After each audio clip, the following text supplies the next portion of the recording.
84. hadis ve an Ebi Hureyre radıyallahu anhu anna Resulullah sallallahu aleyhi ve sellem kal Allah'ın elçisi ayeti de bayta al imanu bidu ve sab'un iman de bayta zat 70 neçe de bayta 73 77 79 neçe de girip ula bir o değil mi 70 neçe vardır de bayta neçe iman orasan parça Müslüman değil o da Müslüman değil tek her kimin imanı şu telefonun zarat kası 75 ola, bir anlık 50 ola, bir anlık 99 ola, 100 kat çekmeyi de teyyarlar.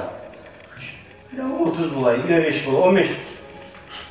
Hayla her 100'ünü 70'ini çekip, şunca adı adamların imanı her kimliği bir başkadır da baydı. Av bir on vasittuğuna şoba yadamıza 60 neçe vardır? Peygamber ozu bizge anlayan sana bulan aytattır. Ya da 60 ya da 70 neçe vardır.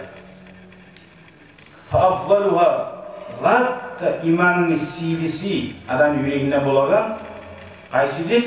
Bilasiz. Ha? Ulusun zat latta imanın silisi. Ara şöyle bilmiyoruz. Kavlu la ilahe illallah. Birincili la ilahe. O olmasa birinden de paylaşıyor. Başı başına şu Tanrı Allah bir daha o tegin negetifişli her sayı. Şundan başlayalım. La ordeyi. Hali son tukaba. Ve adnaha imatatul adha anit tariq.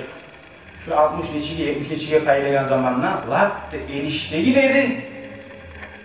Yoldaki adamlar incinagan. Tutak olsun ya da bir kilyonka olsun ya da banan olsun. Şunu taydırmak. Oramsa imandan da baytaşıyor. Alaysa şöyle zaten bir de bir sıra olmayı o tegen adam imanına zariflası tayyiptir.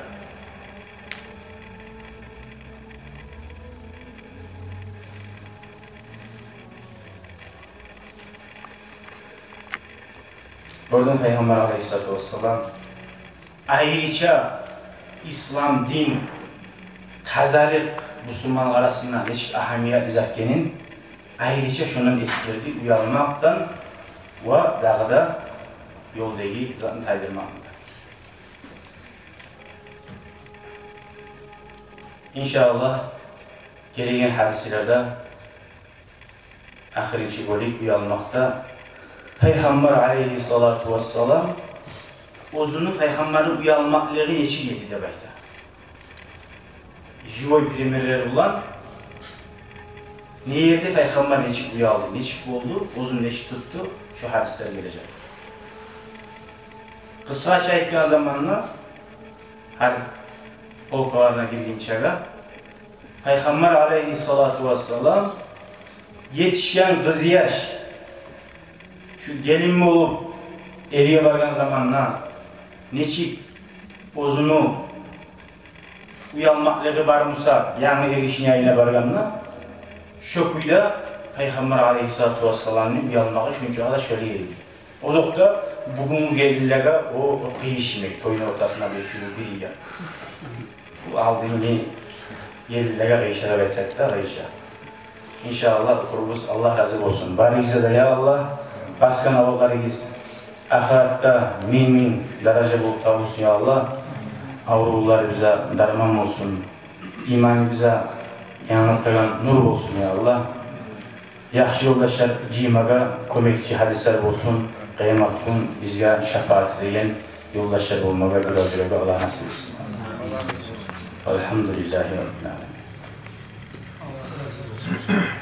Hadi cile zikr